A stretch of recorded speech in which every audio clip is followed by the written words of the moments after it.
munchkins, welcome back to the channel. कैसे हैं मेरे प्यारे प्यारे बच्चे? I hope you all are doing really well.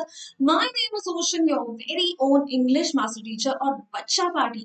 आज का सेशन होने वाला है बहुत क्रूशियल, क्योंकि आप सबको पता होगा कि इस बार का जो सैम्पल पेपर रिलीज करा गया है CBSE द्वारा, उसके अंदर कॉम्प्रिहेंशन पैसेजेस, आपके एक्सट्रैक्ट बेस्ड क्वेश्चंस, इन सब में लैंग्वेज और टोन से रिलेटेड क्वेश्चन जरूर आए थे।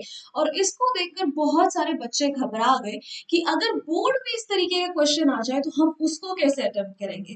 तो फिर चिंता किस बात की, जब आपकी ओशन मैम आपके साथ है, उसी आपके प्रॉब्लम का सोल्यूशन लेकर हम इस सेशन में आए हैं। Because today I am going to tell you how you can identify tone and languages of any given passage, extract और poem. On top of it हम आपके सारे की सारी पोम्स जो आपके सिलेबस में प्रेजेंट है, यानी A to C, ये 10 के 10 जो आपको आपकी स्क्रीन पर दिख रही है, सबके टोन और लैंग्वेजेस आज इसी सेशन में डिस्कस करने वाले हैं। तो फिर देरी किस बात की है, जल्दी जल्दी वीडियो को लाइक करिए, चैनल को सब्सक्राइब करिए, एंड अगर कर दिया तो बहुत बढ़िया बात है, नहीं करा तो प्लीज कर देना। एंड फिर इस सेशन की शुरुआत करते हैं। तो बच्चा पार्टी, सबसे पहले मैं आपको बता दूं कि आपके सिलेबस में 10 पोम्स आपको पता है, राइट? ये dust of snow, fire and ice, tiger in the zoo, how to tell wild animals, the ball poem, Amanda, the trees, fog and for and Gregory in the tale of Custard the dragon. और ये सारी की सारी poems जो है अपने आप में कहीं ना कहीं यूनिक है, सबकी लैंग्वेजेस डिफरेंट है, सबकी टोन्स डिफरेंट है। तो अगर आपके एक्सट्रैक्ट बेस्ड पैसेजेस में, ठीक है, किसी भी एनी गिवन पोम की लैंग्वेज या टोन पूछने को आ जाए तो भाई घबराने का नहीं है। सबसे पहले ये अंडरस्टैंड करते हैं कि टोन अगर पूछा जाए तो हमें क्या बताना है, और लैंग्वेज अगर पूछा जाए तो क्या बताना है। देखो बच्चा, टोन का मतलब होता है इमोशन। क्या इमोशन आप एक्सप्रेस करना चाह रहे हो, ठीक है? वो एक सरकास्टिक टोन हो सकती है, ठीक है, वो एक इंस्ट्रक्टिंग टोन हो सकती है, वो एक सैड टोन हो सकती है, वो एक ह्यूमरस टोन हो सकती है, आयरॉनिकल टोन हो सकती है, किसी भी तरीके। बट यू हैव टू जज द इमोशन दैट पैसेज और एक्सट्रैक्ट और poem is trying to express. ठीक है, ये तो हो गई टोन की बात। लैंग्वेज पूछी जाए अगर पोम की बात करें, क्योंकि आज हम पोम्स पे ज्यादा फोकस कर रहे हैं, तो पोम्स के लिए आपको ध्यान रखना है राइम स्कीम पर कि एक रेगुलर राइम स्कीम है, ब्लैंक वर्स, फ्री वर्स तो नहीं है, वर्ड्स कैसे इस्तेमाल हुए, बहुत ज्यादा फिगरेटिव लैंग्वेज तो नहीं है, यानी जिसके अंदर बहुत सारे अपने मेटाफर्स, अल्टरेशन, इन सब का इस्तेमाल करा हो। सिंबॉलिकल लैंग्वेज तो नहीं है कि ये किसी और चीज को सिंबलाइज कर रही है। सिंपल लैंग्वेज हो सकती है, ठीक है, पोएटिक लैंग्वेज हो सकती है। So these are the keywords that you have to use when you are describing the language of any given book. Similarly अगर आपके किसी एक्सट्रैक्ट की लैंग्वेज का पूछा जाए तो आप बोल सकते हो whether it is a direct language, it's an indirect language, ठीक है, सिंबॉलिकल है language, there is an irony hidden in the language, ठीक है, इस तरीके की चीजें आपको बतानी होंगी। Alright, so that's all about कि टोन का मतलब क्या है, इमोशन। लैंग्वेज का मतलब क्या है कि राइम स्कीम कैसी है, ठीक है, साथ ही साथ वर्ड्स किस तरीके के इस्तेमाल हुए हैं। सो इसी को ध्यान रखते हुए अब हम सारी की सारी पोम्स की टोन्स और लैंग्वेजेस डिस्कस करने वाले हैं, ठीक है। और साथ ही साथ मैं आपको कुछ एक्स्ट्रा पॉइंट्स बताऊंगी ताकि अगर आपको उससे रिलेटेड 2 मार्क्स का क्वेश्चन आ जाए, बिकॉज ये भी इस बार ही देखा गया है कि एक्सट्रैक्ट बेस्ड पैसेजेस में 2 मार्कर्स वाले क्वेश्चन भी आ रहे हैं, ठीक है, 30 to 40 वर्ड्स लिमिट वाले। तो वहां पर आप उसे कैसे एलैबोरेट कर सकते हैं। Alright, चलिए then let's begin with the poem number 1, जो कि है आपकी डस्ट ऑफ स्नो, ठीक है। The way a crow shook down on me, the dust of snow from a hemlock tree, ये इसी पोम से हमने आपका फर्स्ट स्टैंजा उठाया है। तो अगर हम टोन की बात करें इस पोम की, तो पोम की टोन कैसी है? पहले सौरो है, ठीक है, जब हम इस स्टैंजा की बात कर रहे हैं, इस स्टैंजा नहीं सॉरी, इससे पहले वाले स्टैंजा की बात कर रहे होते हैं, ठीक है, जहां पर वो बताता है कि कि ही इज वेरी सैड, ठीक है। आई थिंक ये फर्स्ट आंसर है, the way crow shook down on me, the dust of snow from a hemlock tree has given my heart a change of mood and saved a day that I had, ठीक है, right. तो initially जो है इस pome में sorrow दिखाया गया है, क्यों? क्योंकि हमारा पोर्ट जो है इस फैक्ट को लेकर बहुत ज्यादा सैड है, ठीक है, कि उसकी लाइफ में कुछ तो ऐसा बुरी चीज हुई है, दिन में कुछ ऐसा बुरी चीज हुई है, ठीक है। साथ ही साथ हमने जो पूरा एटमॉस्फेयर क्रिएट करा है, ठीक है, जहां पर स्नो गिरी हुई है, क्रो, हेमलॉक ट्री जो कि एक नेगेटिव सिंबल का काम करते हैं, ठीक है। तो स्टार्टिंग में सौरो है, बट जैसे ही क्रो जो है उसके ऊपर थोड़ी सी स्नो गिराता है तो टोन क्या हो जाती है, जॉय और रिलीफ में बदल जाती है। क्यों? क्योंकि अब हमारे पोर्ट को थोड़ा सा रिलीफ मिला है कि कोई बात नहीं, जितना पार्ट जो दिन का था मेरा रूइन होना था, खराब होना था, वो तो हो गया, पर अब जो मेरा बचा हुआ पार्ट है वो तो मैं डेफिनेटली अब उसे सेव कर सकता हूँ। उसके एकदम से हार्ट और एकदम से मूड में चेंज आता है, इमोशंस में चेंज आता है। सो टोन जो है सॉरो से जॉय और रिलीफ की तरफ चेंज हो जाती है। नाउ लैंग्वेज की बात करें तो लैंग्वेज सिंपल है, ठीक है, बहुत ज्यादा डिफिकल्ट वर्ड्स का इस्तेमाल नहीं करा है, ठीक है। फिर यहाँ पर हमें क्राइम स्कीम भी देखने को मिल रही है बट प्रॉपर रेगुलर नहीं है, और साथ ही साथ फिगरेटिव लैंग्वेज का इस्तेमाल हुआ है। फिगरेटिव बोले तो यानी बहुत सारे हमने यहाँ पे लिटरेरी डिवाइसेस का इस्तेमाल करा है, ठीक है। फिर चाहे हम इंजैम्पमेंट बात करें, फिर चाहे हम एलिटरेशन बात करें, फिर चाहे हम सिंबोलिज्म की बात करें, ठीक है। तो छोटी सी पोम में हमने काफी सारे सिंबल्स वगैरह घुसाए हैं। सो फिगरेटिव लैंग्वेज है, ठीक है। तो इसी को अगर आपको टू मार्कर्स में डिस्क्राइब करना होगा तो क्या लिखोगे? सो the poet is depressed in the beginning, ठीक है। टोन को अगर बता रहे हो तो बोलोगे कि how he is depressed in the beginning, but जैसे ही क्रो जो है उस पे शेक करता है स्नो, ठीक है, he finds a change in the mood. Similarly language को अगर डिस्क्राइब करना होगा तो क्या बोलोगे कि भाई language is pretty simple, it's pretty direct, the message has been given directly, ठीक है। Talks about a incident where a crow shakes some snow on the poet's shoulder, ठीक है। However, within the small poem, in this small poem, we have used a lot of literary devices, so it is heavy in literary devices and figures of speech, so it is a figurative language. इस तरीके से आप उसे describe, elaborate कर सकते हो। Moving on to the poem number 2, Fire and Ice. Some say the world will end in fire, some say in ice. From what I've tasted of desire, I hold with those who favor fire. ठीक है, तो भाई ये आपका first answer आ गया। Tone of the pome की बात करें तो it is bleak and pessimistic. Bleak का मतलब क्या होता है कि जब आपको फ्यूचर के लिए बहुत ज्यादा होप ना हो। पेसिमिस्टिक क्या होता है? जब आप बहुत ज्यादा ना नेगेटिव हो चुके हो। थ्रू आउट द पोम जो है हमारा पोएट है काफी नेगेटिव है इस चीज को लेकर कि दुनिया जो है अब खत्म होने वाली, उसके अंदर जरा सी भी होप नहीं बची है रिडेम्पशन के लिए। वो ये नहीं सोच पा रहा है कि हम किस तरह से दुनिया को बचा सकते हैं। He is giving out a warning to everyone. So the tone is bleak and pessimistic. Language की बात करें, language is again simple. The message is given pretty directly. ठीक है, hidden messages नहीं है। एक rhyme scheme का हमने यहाँ पे proper इस्तेमाल करा है। Again आप बोल सकते हो कि there has been a heavy use of symbols. क्यों हम बोल सकते हैं? Because fire जो है वो desire को, greed को represent कर रही है, वहीं ice जो है वो हेट्रेड को रिप्रेजेंट कर रही है। सो देख रहे हो टोन में हम कैसे इमोशन की तरफ फोकस करते हैं, बट लैंग्वेज में हम किस तरीके से आपने वर्ड्स का इस्तेमाल करा है उस पर फोकस करते हैं, ठीक है। So the poet suggest what destruction, grid and hate would bring one day, ठीक है। किस तरीके से जो नेगेटिव ह्यूमन इमोशंस जो हैं, जो पनप रहे हैं हम लोगों के अंदर, वो किस तरीके से इस पूरी दुनिया को एक दिन खत्म कर देंगे, इसके ऊपर बातचीत करी गई है। Alright, moving on to the next one, a tiger in the zoo. He stalks in his vivid stripes the few steps of his cage, on pads of velvet quiet in his quiet rage. ठीक है, ये हमारा first stanza लिया है हमने आपके pome का, ठीक है। अब इस पोम में क्या हुआ? इस पोम में दो तरीके के टाइगर्स को दिखाया गया, एक टाइगर जो जू में है और दूसरा टाइगर जो वाइल्ड में है।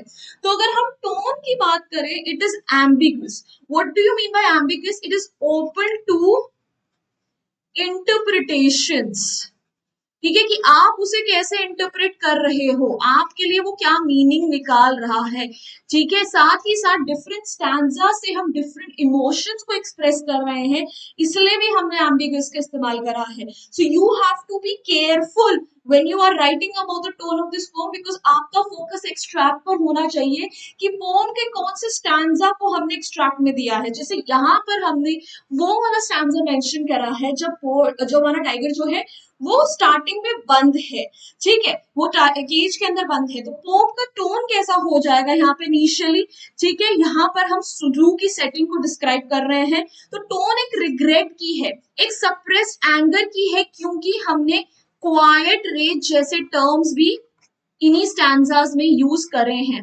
ठीक है। वहीं जब आप वाइल्ड वाले टाइगर की बात करोगे, ठीक है, तो उसके लिए आपका एक टोन ऑफ एडमिरेशन है, ऑ है, because you seeing the tiger out in the wild and you are just so happy कि मतलब ओ माय गॉड, मतलब वाइल्ड में टाइगर का इतना ज्यादा रुतबा है। फिर जब आप दोबारा लास्ट स्टैंजा पे आते हो तो टोन दोबारा से रिग्रेट की हो जाती है, you are pitying with the tiger because tiger जो है he is looking at the stars and he is just hoping that one day he will also have the same freedom as stars in the sky। ठीक है, तो इस तरीके से हम alter कर रहे हैं टोन्स में। अगर हम जू वाले टाइगर की बात करें, tone is shows the frustration of the tiger, the tone is of the that of regret।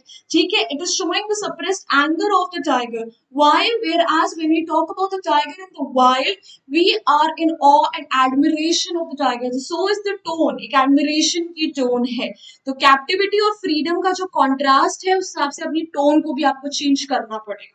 If we have to talk about the language, language is simple, ठीक है, बहुत डायरेक्ट लैंग्वेज का इस्तेमाल करा है, बहुत हेवी वर्ड्स नहीं है, ठीक है। फिर it is full of imagery, ठीक है, जिस तरीके से हमारी पोएट्स ने थ्रू आउट द हमें पोम डिस्क्राइब करा है, ठीक है, चीजों को, सिनारियोस को, so we can very well imagine it in our head. फिर चाहे हम जू की बात करें, हम बता सकते हैं कि टाइगर पे स्ट्राइप्स हैं, he is just only able to take a few steps because he is in a very small space, ठीक है, his pads are as soft as velvet and he is in a quiet range, ठीक है, so we can imagine the emotions, we can imagine the scenario। similarly जो wild में भी describe करा गया है तो हर छोटी छोटी डिटेल का ध्यान दिया गया, सो इमेजरी का बहुत इस्तेमाल है।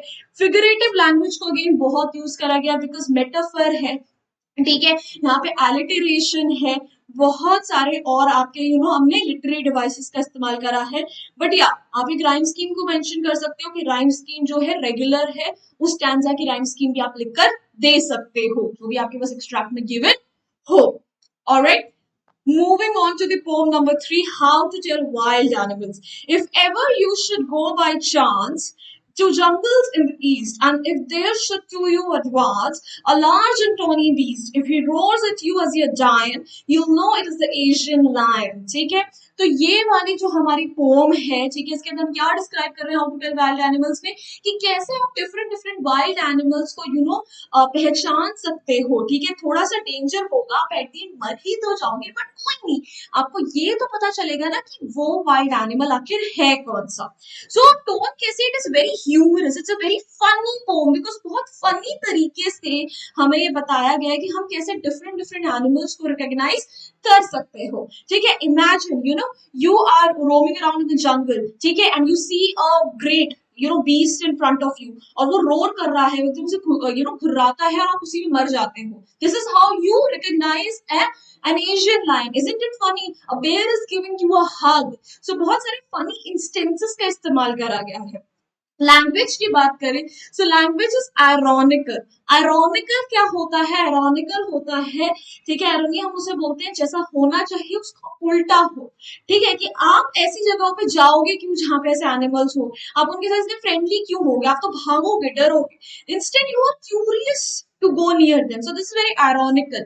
लैंग्वेज बहुत ही पोएटिक है, ठीक है, हमने पोएटिक लिबर्टी का बहुत इसमें यूज करा है। देखो, डाइन में जी नहीं लगाया ताकि राइम स्कीम ना बिगड़े, ठीक है, उसके बाद हमने जो है यहाँ पर इन्वर्जन का भी इस्तेमाल करा है। If there should to you advance, मतलब वर्ड्स को हेर फेर करा है। सो राइम स्कीम को मेंटेन करने के लिए हमने बहुत सारी पोएटिक लिबर्टी ली है। सो पोएटिक लैंग्वेज का हमने यहाँ पर इस्तेमाल करा है। Alright, so the poem suggests some dangerous ways to identify wild animals। Why is it funny? Because बहुत dangerous तरीके से हमें wild animals को पहचानना सिखाया जा रहा है in a very light manner, as if it is nothing, no big deal। What will happen at the maximum deal? You will die now, it's all right। So the use of words and emotions are not only humorous but also ironical as well। तो बहुत ही humorous और ironical poem है ये। Moving ahead, the boy poem। What is the boy now who has lost his ball? What is he to do?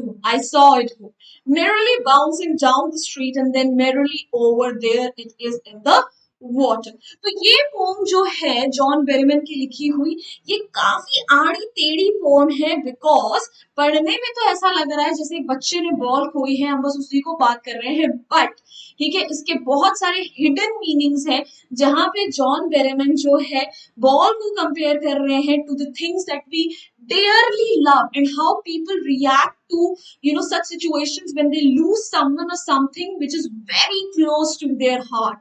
ठीक है, so tone is very sombre and sad, बहुत ही serious, बहुत ही sad tone है, obviously because हम loss की बात कर रहे हैं, कुछ लूज करा है हमने।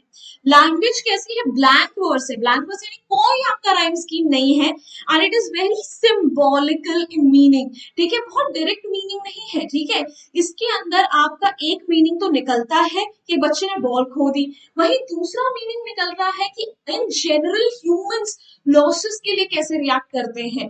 Balls in itself is a symbol for the things that you possess and you dearly love. So it is a very symbolical poem. Each line has a deeper meaning to it. Her line को अगर आप पढ़ोगे तो उसका एक deeper meaning है, personal connection भी है, बिकॉज जॉन बेरमन ये पोम इसलिए भी लिखते हैं बिकॉज उनके फादर ने बचपन में सुसाइड, जब वो छोटे थे उन्होंने तब सुसाइड कर लिया था, ठीक है, by jumping down a bridge into a river, तो इसलिए भी बॉल का मेंशन करा गया कि वो रिवर में चली गई है। सो उससे भी एक पैरेलल कंपैरिजन है, बहुत डीपर इसमें लेयर्स है। So this poem can be interpreted both literally बोले तो जैसे बच्चा है, बच्चे ने बॉल खो दी, जो कि लिखा गया है एक्चुअल में, एंड मेटाफोरिकली क्या मीनिंग है, how different people react to situations when they lose someone or something very close to their heart. ठीक है, तो दोनों तरीके से आप उसके मीनिंग्स निकाल सकते हो। ठीक है, तो it is a very symbolical poem. ठीक है, moving ahead to the Amanda. ठीक है, don't bite your nails Amanda, don't hunch your shoulders Amanda, stop that slouching and sit up straight Amanda, there is a languid emerald sea where the sole inhabitant is me, a mermaid drifting blissfully। तो इस Amanda pome में ना दो चीजें हो रही हैं, एक अमांडा का कोई पेरेंट जहां पर हमारा मेजर गेस है कि उसकी मॉम उसे डांट रही है, कुछ ना कुछ इंस्ट्रक्शन दे रही है कि तुम ये करो, तुम वो नहीं करती, तुम ऐसा करती हो, और जो ये पैरेंथेसिस है, पैरेंथेसिस में अमांडा जो है खुद की इमेजिनेशन से बता रही है कि यार काश ऐसा होता, काश मैं एक रपंजल होती, काश मैं एक मरमेड होती, काश मैं एक ऑर्फन होती, कुछ भी होती, बस यहाँ से ना थोड़ा अलग होती ताकि मेरे पास शांति और सुकून होता। ठीक है, सो यहाँ पर टोन इसलिए दो रहेंगे बिकॉज दो लोगों की बात करी गई है। अगर अमांडा की मम्मा की टोन की बात करें तो वो अथॉरिटेटिव है, एंग्री है। ठीक है, शी इज इंस्ट्रक्टिंग, अथॉरिटी दिखा रही है कि तुम ये नहीं करती, तुम वो नहीं करती, and she is angry with Amanda because उनकी बात नहीं सुनती है। जब भी अमांडा की बात करी जाएगी पैरेंथेसिस वाली यानी ब्रैकेट्स वाली, उसकी टोन है ड्रीमी। ठीक है, क्योंकि वो अपनी ही ख्यालों में खोई हुई है, वो ख्याली पुलाव पका रही है, she is imagining this, imagining that, so उसकी टोन कैसी है, ड्रीमी। लैंग्वेज कैसी है, it's very simple and direct language. ठीक है, फालतू की कोई भी ना इसमें झोल नहीं करा गया है, बिल्कुल डायरेक्टली बोला गया है, और एक रेगुलर राइम स्कीम फॉलो करी गई है, हर स्टैंजा की सेम राइम स्कीम है। So it's a very simple, language with a regular rhyme scheme. So ये poem जो है, it describes Amanda's mother, how she is authoritative and very strict with Amanda, उसको बिल्कुल भी freedom नहीं देती है। वहीं दूसरी तरफ Amanda is a very dreamy, childish girl. So इनके बीच के clash को बताया गया है, ठीक है, कि कैसे जब इनके बीच में clashes होते हैं, मम्मा अमांडा को डांटती है, तो अमांडा अपने लिए escape का रास्ता कैसे निकालती है। Alright, so this has been told in the poem. Moving on to the trees. The trees inside are moving out into the forest that was empty all these days, where no bird could sit, no insect hide, no sun bury its feet in shadow. The forest that was simply empty, that was empty all these nights, will be full of trees by morning. ठीक है, तो ये जो poem trees है by Adrian Rich, again इसके भी double meaning निकलते हैं, जैसे कि हमारे आप उसके निकल रहे थे द बॉल पोम के, बिकॉज अगर आप इसे लिटरली पढ़ोगे, वर्ड्स बाय वर्ड्स जानने की कोशिश करोगे, सो इट फील्स लाइक कि हम ना इन्वायरमेंट की बात कर रहे हैं कि कैसे ट्रीज के साथ बहुत ज्यादा अत्याचार हुआ है, इन्वायरमेंट को ह्यूमन बीइंग सीरियसली नहीं ले रहे हैं, ठीक है। और हमने ट्रीज को अपने ही घरों में कैप्चर कर दिए जहां पर हमने जंगल खाली कर दिए हैं। सो नाउ ट्रीज जो है वो हमारे खिलाफ प्रोटेस्ट कर रहे हैं, बगावत कर रहे हैं, and they are moving out into the forest. वही इसकी जो सेकेंडरी थीम निकलती है वो निकलती है विमेन से रिलेटेड, विमेन एम्पावरमेंट से रिलेटेड, जहां पर ट्रीज जो है विमेन को रिप्रेजेंट कर रहे हैं और हमें बता रहे हैं कि कैसे औरतों के साथ भी जनरेशन से बहुत ज्यादा अत्याचार हो रहे हैं, उनकी फ्रीडम को रिस्ट्रिक्ट करा जा रहा है। But now modern woman is raising her voice against it and she is moving out into the society to prove her name, to prove her capabilities over there. So tone of the poem तो definitely serious है because हम एक serious topic पर यहाँ पर बात कर रहे हैं। and अगर हम language की बात करें तो it is very metaphorical, very symbolical, again with no regular rhyme scheme. कोई भी word किसी से भी rhyme नहीं कर रहा है, ठीक है। So the poet uses the symbol of trees to demonstrate oppressed women struggle for freedom. तो यहाँ पर हमने ट्रीज को एक मेटाफर की तरह, एक सिंबल की तरह यूज करा है, जहां पे वो रिप्रेजेंट कर रहे हैं उन ऑप्रेस्ड यानी उन वुमेन को जिनके ऊपर बहुत ज्यादा अत्याचार हुए, and now they are finally struggling for freedom, ठीक है। तो इसका भी बॉल पोम जैसा ही हाल है। ऑल्दो वहां पर सैड थी टोन, यहाँ पर सैड नहीं है, वहां पे सैडनेस है क्योंकि लॉस की बात करी गई है, यहाँ पे स्ट्रगल दिखाई गई है। So you are very serious about it, you there is no sad undertone to it, just remember it. Alright, moving ahead, folk poem की बात करते हैं तो एक स्टैंजा में खत्म हो जाती है। The folk comes on little cat feet. It sits looking over harbor and city and silent haunches and then move on. ये पूरी की पूरी पोम है, आप बिलीव करोगे, आपने अभी तक पढ़ी नहीं होगी, पर ये एंटायर पोम है आपकी। नेक्स्ट आई थिंक वीक आपकी आने भी वाली है। तो अगर हम टोन की बात करें तो टोन कैसी है, मिस्टीरियस है, लाइट है, प्लेफुल टोन है, क्योंकि हम इस पोम में एक ना फॉग का कंपैरिजन कर रहे हैं कैट से, कि जिस तरीके से कैट बहुत ज्यादा मिस्टीरियस होती है, कहीं भी आती है, घूमती रहेगी, चली जाएगी, अपनी मर्जी की मालिक होती है, सिमिलरली फॉग भी कुछ ऐसा ही होता है। और प्लेफुल दिखाया है, क्यों? क्योंकि हमने जो फॉग को टाइनी लिटिल कैट फीट से कंपेयर करा है कि it's not harmful, it's very playful like a cat. So the tone is very mysterious, light and playful. Language कैसी है, इट्स फिगरेटिव लैंग्वेज। क्यों? क्योंकि हमने इसमें डायरेक्टली बात नहीं करी है, हम यहाँ पर फॉग को कैट से कंपेयर करके बता रहे हैं। Like oh my god, how can someone compare a thing like fog to an animal like cat? कितना ज्यादा सोचना पड़ा होगा। तो इतना ज्यादा कंपैरिजन ड्रॉ करा गया है, इसीलिए हम यहाँ पर फिगरेटिव लैंग्वेज का यूज कर रहे हैं। बहुत छोटी सी फॉर्म में हमने काफी कुछ घुसा दिया है। So the poet describes the essence of fog as it creeps into the city, जैसे वो city में आ रहा है, observing everything in its path by comparing it to a cat, ठीक है। और वो सब कुछ ऑब्जर्व कर रहा है, और ये सब कुछ कैसे दिखा रहे हैं, by comparing it to a cat। कभी कैट फॉग में बदल रहा है, कभी फॉग कैट में बदल रहा है। सो वेरी इंटरचेंजेबल हमने यहाँ पे मेटाफर का इस्तेमाल करा है, ठीक है। And it is also full of imagery, ठीक है। छोटी सी पोम में हमने इमेजरी का भी इस्तेमाल करा है, बिकॉज हमें पता है, ठीक है, हम प्रॉपर इमेजिन कर नहीं पा रहे हैं, छोटे से कैट के फीट है, ठीक है। फिर इसके it's looking over the harbour city, ठीक है। हमने ट्रांसफर्ड एपिथेट का इस्तेमाल करा है because we are seeing silent haunches, ठीक है। तो बहुत छोटी सी पोम में हमने बहुत कुछ बताने की कोशिश करी है। Moving on to the next one, the tale of Custer the dragon. Belinda lived in a little white house with a little black kitten and a little grey mouse and a little yellow dog and a little red wagon and a really truly a little pet dragon. ठीक है, तो ये pome जो है ये बताती है कि कैसे एक ड्रैगन, बड़ा सा ड्रैगन बहुत ज्यादा डरपोक होता है, बट एंड में, ठीक है, वही बेलिंडा को जो है बचाता भी है, ठीक है। सो टोन कैसी है, टोन इज वेरी ह्यूमरस, बहुत ही funny description. Imagine it's a dragon, big big dragon, ठीक है, बट ड्रैगन जो है वो बहुत ज्यादा डरपोक है, ठीक है। बहुत ही चीयरफुल सी टोन है। फिर वही जो हमने बोला है कि जो बेलिंडा है, ठीक है, वो तो बहुत ज्यादा बैरल ऑफ वेल्स जितनी उसके अंदर शक्ति है, ठीक है, इतनी ब्रेव है, ठीक है। माउस वगैरह को भी हम बता रहे हैं कि वो तो बहुत ही ज्यादा, मतलब एकदम से इतने ज्यादा ब्रेव है कि ड्रैगन के सामने कुछ नहीं। तो humorous tone, it is a very humorous tone, बहुत ही हंसते हंसते आप इस पोम को पढ़ोगे। और अगर लैंग्वेज की बात करें तो लैंग्वेज बहुत ही पोएटिक है। ठीक है, हमने अगेन देखो रियली ट्रूली की जगह रियली और ट्रूली लिखा है ताकि हमारी राइम स्कीम ना बिगड़े। एक रेगुलर राइम स्कीम है, it is very lyrical. Lyrical क्या होता है, जिसे आप एक तरीके से गाने में गा सकते हो, जैसे ट्विंकल ट्विंकल लिटिल स्टार्स गाते थे ना, तो सिमिलरली आप चाहो तो इसके अंदर भी एक टोन ला सकते हो, जिसे आप सिंग कर सकते हो। सो it is also lyrical.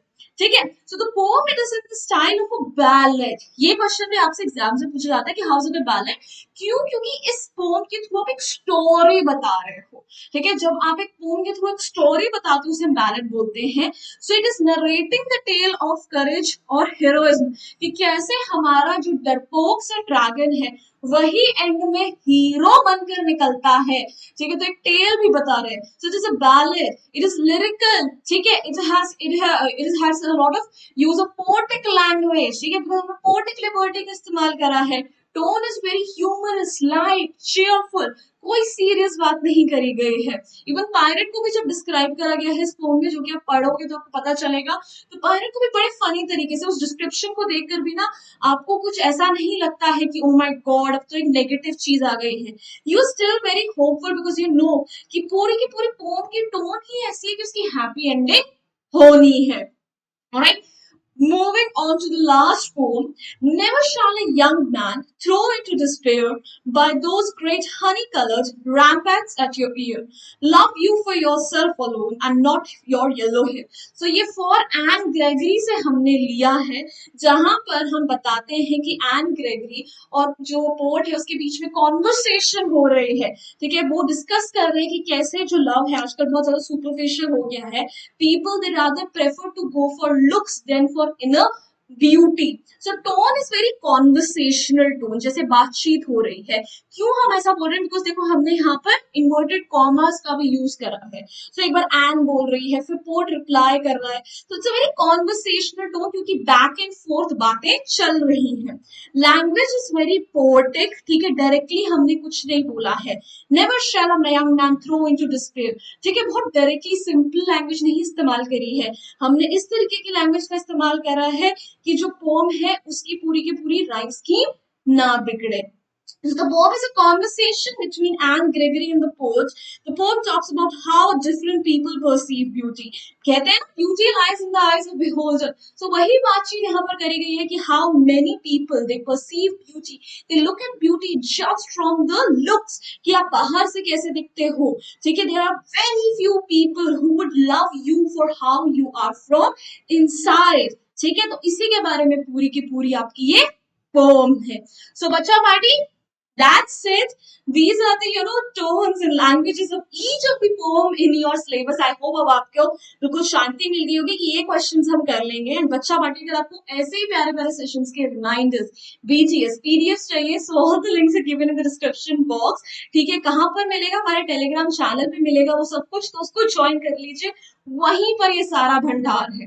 And if you would like to reach out to me personally then this is my Instagram handle, feel free to ping me over here as well, पर बता देना किस चीज के बारे में बातचीत करनी है। And let me tell you, your teachers are working really really hard for you to make sure कि आपके एग्जाम्स बहुत अच्छे जाए, और इसलिए हम सब ने आपके लिए इंडिविजुअल शॉर्ट्स चैनल खोले हैं, जहां पर हम हर हफ्ते आपके लिए ऐसे वीडियोस, ऐसे शॉर्ट्स डाल रहे हैं that can help you cover your syllabus, especially on English ka shorts channel, where every week I put up videos to help you with your grammar, vocabulary, and give you some amazing tips and tricks over there. So make sure to check out all those channels as well. All the links are given in the description box. And if you enjoyed this video, make sure you hit the like button.